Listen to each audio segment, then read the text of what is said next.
have been well trained. No. You don't have to carry a sword to be powerful. I won't fail you. Or do not. I'm not afraid. There is no try.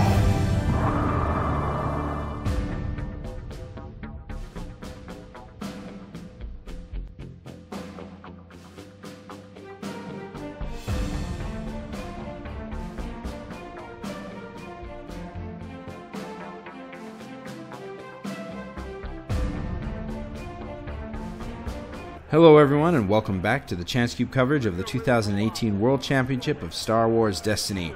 My name's Todd, and in this video we're going to be watching a battle between Mark on the left running eHondo, ePoe, and Shane on the right running eYoda, eEzra, and a rookie pilot.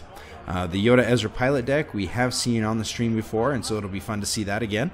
And Hondo Poe is actually a new character combination for the World Championship as far as the stream goes. I'm really excited to see how this turns out. The Hondo Poe being a lot of times replaced by the Hondo eYoda deck, just to try to get a little bit of extra consistency from the eYoda dice. But the cool thing about the Poe dice is that if your opponent tries to take out the Hondo first, Poe can really finish out the game with the range damage sides and the focus, and still having that special chaining. And then the Hondo side can obviously still keep things up quite a bit by hopefully using some cunnings, as well as those disrupt sides to make sure that you're able to get the damage through on Hondo's dice late game, and resources become a lot more prevalent. So should be a heck of a lot of fun. eYoda Hondo. The Hondo Poe player is going to be using the battlefield, the Emperor's Throne Room on the Death Star 2, allowing him to turn one of his dice to side showing a special. And then on the right, the eEzra pilot deck, piloted by Shane once again, is going to be running Weapons Factory Alpha. While you control this battlefield, the cost of the first vehicle you play each round is decreased by 1. I became aware of the eEzra pilot deck by watching a whole bunch of YouTube videos of some of our more well-known YouTubers and content creators for Star Wars Destiny. There were some really interesting versions of the deck coming out, and a lot of people were having a lot of fun watching and taking advantage of the experience that a lot of these players have. And I love our Destiny community because of that reason, that a lot of these content creators are willing to show us the decks that they're looking at, showing us some decks and some interesting plays and different things that they do to make it a little bit more fun for everybody. And some of us who don't have a whole lot of time to be able to spend crafting decks and playing for hours and hours on TTS, or going to 2 or 3 tournaments a week in some cases, not all of us can do that. And so the ability to watch these players, get ideas, and then be able to copy parts of that deck or use that character combination with our own different ideas is really helpful. And I want to send a shout out to all of the different content creators out there for just being amazing and helping this game become the amazing community that it is. Now, on the Hondo Poe side, we are definitely going to be seeing Poe's Blaster come out at some point. We're going to be seeing hopefully a cunning out on Hondo to be able to proxy some of those specials. Now, the interesting thing about Poe's special, is that it does give a character a shield and turn a die. So in a lot of ways it is Yoda's special. He just only has one of them, but then he also has damage. So this turns into a pretty awesome awesome game, I'm 100% sure. You do see the World Championship 2018 card that they just got there. That is worth 10 points for the prize wall. That's where you're going to be seeing a lot of the Battle Droid, Altar Art cards, the Spot Glass cards, of which we have them for Yoda, we have them for Hondo, which I believe was exclusive to the World Championships. No 2-player Poe, though, as far as I know. So might have to wait a little bit before Mark can get both of his characters on Spot Glass. So we get a roll-off. Both sides having a little bit weaker roll-off, even against each other. It looks like Yoda took it, though, and is going to claim his battlefield. I think that definitely is the right call. Both of these players not caring too much about the shields, willing to do the extra damage into the other player to get rid of shields later on in the game. but both of them really wanting their battlefield to be able to roll out and get things done. All right, so eZra rolling out and getting the special being able to steal a resource from his opponent. I'm pretty sure he's going to be taking advantage of that as soon as possible. Mark did not play anything out onto the field, which meant that he is going to lose that resource to the eYoda eZra rookie pilot player.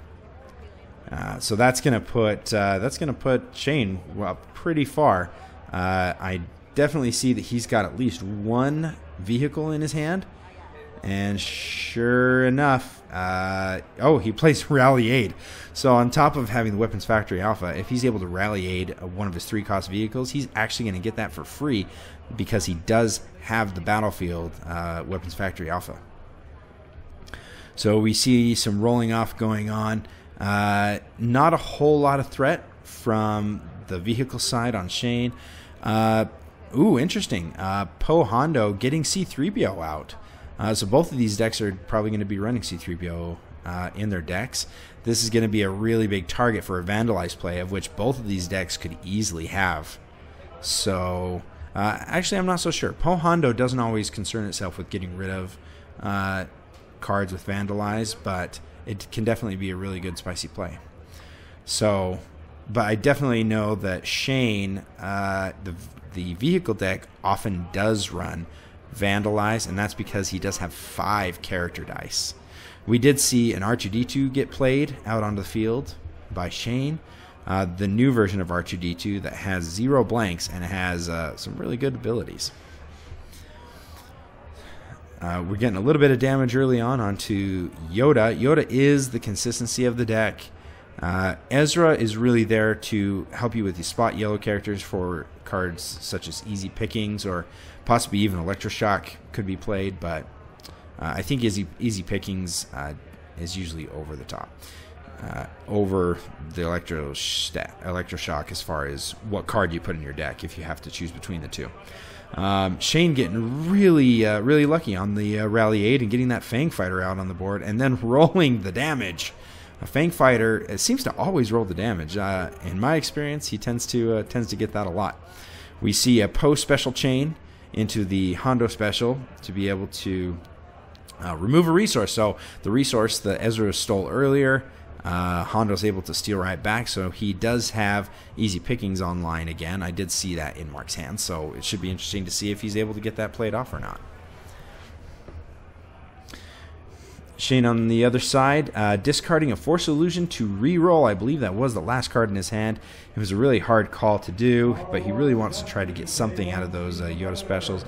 Sure enough, he does get the R2-D2 special, which is going to be able to turn Yoda's other special to whatever side he'd like. Oh, we do see an Electroshock on Mark's side, so he did have the Easy Pickings. He could have Easy Pickings the eYoda die, but he decided to Electroshock instead, which I definitely won't fault him for that. That's not a bad play at all. If you got the cards, play them. Now, Electroshock is once again a spot yellow character, so we're getting keeping that Hondo alive in the future is going to be a big deal. Mark claiming the battlefield. One interesting thing about vehicle decks is they run the Weapons Factory Alpha, but so few times do they actually get to maintain control of the battlefield. You usually get it off in that beginning round, which he did in this case to be able to get that Fang Fighter out, but from now on, it kind of seems that the vehicle decks are a little bit on their own without the battlefield. So, Hondo and ePoe not really having vehicles at all, so the battlefield is not going to be able to do anything for him, but he does have, I'm sure, Hyperspace Jump in that deck, which I believe would allow him to switch the battlefield back to his own. We'll see if he's able to get that or not.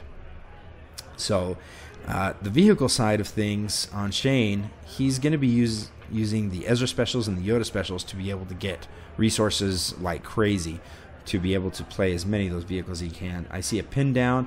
I see a T-47 airspeeder, also known as the snow speeder, in his hand. So he's got another vehicle, and I think I saw a holdout blaster or two, which is very interesting. I have seen a variation of this that a lot of people at the World Championship were attributing to the Hyperloops, one of the players of the Hyperloops, who had a whole bunch of guns in his vehicle deck. And since the Holdout Blaster does have redeploy, it is definitely not uncommon to see that kind of a card go on to a large number of character deck. Just because you can get a whole lot of use out of it, being able to transport it from one character to another. So we're seeing some activations of a whole bunch of characters on Mark's side. He is getting some focus, a whole lot of focus. He did fast hands a Hondo special, and I believe Shane did decide to go ahead and pay the resource rather than take the damage on that. And that's never a bad plan, especially because your deck, Shane's deck, is definitely built to get those resources. So he'll hopefully be planning to remove as many of those dice as he can. Mark, rolling semi-hot, he's able to get 4 more range damage showing on the field. We do see a pin down on the base damage, so he is going to be losing that. Pin down, you must have a vehicle in play. You have to spot a vehicle in order to remove one of your opponent's dice. Obviously, it's a vehicle deck. He got one out first round. He's not really hurting to find a vehicle, so definitely the way to go. Now, Rookie Pilot's ability is to re-roll one of your supports, that is one of your support dice that is in your field. Another reason why he could be holding onto Rookie Pilot is to use Into the Garbage Chute, which I believe is 100% legitimate for that particular kind of deck. So we get a C-3PO out, and he resolves the C-3PO ability to pull it back and automatically do a Hondo special. Shane deciding if he's going to take the damage or pay Hondo to keep that damage off of him. Alright, he takes the damage onto Yoda. So he wants to keep that resource, or he's trying to avoid Mark getting that resource and being able to play some removal on him, which is definitely a legitimate play. I hate to keep saying legitimate. All these plays are legitimate and very good. It's I guess I'm trying to be cool with the kids and say that's totally legit, right? I shouldn't do that. I'm in my 30s. I know better than that. All right. So Mark re-rolling the Poe die that was showing the 2 focus, because he's really trying to get that base damage on Poe so that he can utilize that Hidden Blaster's modified damage side. Yoda focusing 2 of his dice to show an additional 4 damage on oh my goodness, so we've got a total of 6 damage coming through. That is a dead Hondo for sure if Mark's unable to get the mitigation on that. So now, one of the best things you can do, if you can get a Yoda special showing the special and none of your dice having to be turned, it is extremely valuable for Yoda to be able to use his special to not chain into other specials. But if you can just get a resource and a shield, or even mill off the top of your opponent's deck, if that's the route you're going for, the less dice that you have to modify, the better. Interestingly enough, we did see the dice resolved in a very interesting manner. Oh, I think the Fang Fighter was actually showing a 3, so he used the 3 and the modified 2 on eEzra, and the modified 2 on the Rookie Pilot to take Hondo out, and so he's got a +2 showing on eEzra. He rolls out and gets the Disrupt. Is he gonna use it? He discards and re-rolls the R2-D2. I'm not entirely sure what he's holding onto the eEzra die for, but there could be something that I wasn't able to see in his hand that he's looking for, or it could be something as simply he was just looking for the special on the R2-D2. R2-D2, I believe, has a melee damage side, but I don't think he has a range damage side, so I don't think he was waiting to do that. So he pulls a Rally Aid. Oh, he gets the Y-Wing. There it is. That was the play right there. So I believe he had a Y-Wing and the T-47 Airspeeder still in his hand, and so he Rally Aided to get it out. He does get the blank on that. He's going to pay 1, and I think he may have exhausted a tech team. It could have been a tech team over there. but got another blank, and so was not able to resolve either the Y-Wing or the Snowspeeder die. So the choice was to discard the Snowspeeder and try to re-roll the Y-Wing into something, but the Snowspeeder does have an additional 2 range sides. It's got two range sides, so if he was able to get that, he could still use the eEzra modified 2 to be able to do some major damage. So we've got Poe on Mark's side of the board with a holdout blaster and a hidden blaster. Oh, darn, we got the easy pickings. Mark rolling really good damage. Ended up rolling the 2-for-1 on the holdout blaster and an additional two range sides and just not being able to get it. Luckily, Mark is able to take out Yoda, taking away a whole bunch of the consistency of the deck, which is definitely the goal. We see a Snowspeeder rolled out, getting a shield. We see C-3PO rolled out and landing on a resource. So Poe just rolled so well that he did not even have to use any C-3PO shenanigans to get specials or get some chaining or any kind of other shenanigans there. He's able to just roll out C-3PO, and C-3PO lands on the resource, which is definitely one of the best sides you can see from him. All right, so we are seeing a whole bunch of things getting rolled in. The 2 Disrupt on the Y-Wing. While the 2 Disrupt is super powerful, when you're looking at a Y-Wing, you're really looking for that special. You want that 4 damage, right? You're not really looking for the Disrupt sides on a Y-Wing. Yeah, Y-Wing hitting it again. Snowspeeder now going to a 0, so he rolls out the rookie pilot, gets the modified 2, and decides to re-roll the Snowspeeder with it. Snowspeeder having the highest chance of getting a base 2 range damage side, but just not hitting it. So we see another discard, a DH-17 to re-roll, and we get an eEzra Disrupt, a Snowspeeder shield, a shield on R2, and a blank on the Y-Wing. So whole bunch of powerful dice sitting out there for Shane, but just not quite getting it. Oh, and we got Dice Down on the floor. See, what a good teammate. All right, so we roll. Oh, we get the was that the Fang Fighter? Yep, we get the Fang Fighter range damage side. So then we sound the alarm and re-roll 3 dice to get rid of that damage, and it looks like it works on 2 of the dice, but it looks like the Fang Fighter may have rolled that range damage side again. I don't know if this is your guys' experience, but man, that Fang Fighter tends to roll that damage side more often than any other side. It's a fantastic card and die, and I don't know if they formed it differently or something, but man, those Fang Fighters do some work. It's such a good card, and a lot of people do forget that it does have ambush, and so when you do play it out on the field, you can go ahead and roll it in and scare the heck out of your opponent, which I like to do. So we have some resources showing, some shields, and some damage, a good amount of damage. I think Shane, he could go ahead and take that, but I think that Y-Wing is really tempting him. He could discard. I see a pin down and another Y-Wing. So he pins down the C-3PO die. I think the reason he did that is just to prevent his opponent from getting a resource, and then on top of that to ensure that he can rally aid that other weapon. He does, or the other ship. He re-rolls and he gets, oh my goodness. That is a whole lot of damage. The 2 range on the Y-Wing, the +2, and I can't tell if that's a 2 or a 3 on the Fang Fighter, but that's a ton of damage. All right, so if we do some reverse engineering here, it looks like it was a 2 range damage on the Fang Fighter. So we saw 7 damage go through past the 1 shield on Poe Dameron. We do claim 1 resource from the eEzra die to get that Y-Wing, and the Y-Wing rolls 4 damage.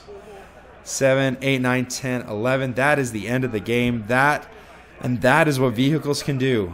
Just the overwhelming amount of damage. If you can plan it just right to keep going and keep going and keep going, that's the way to do it, man.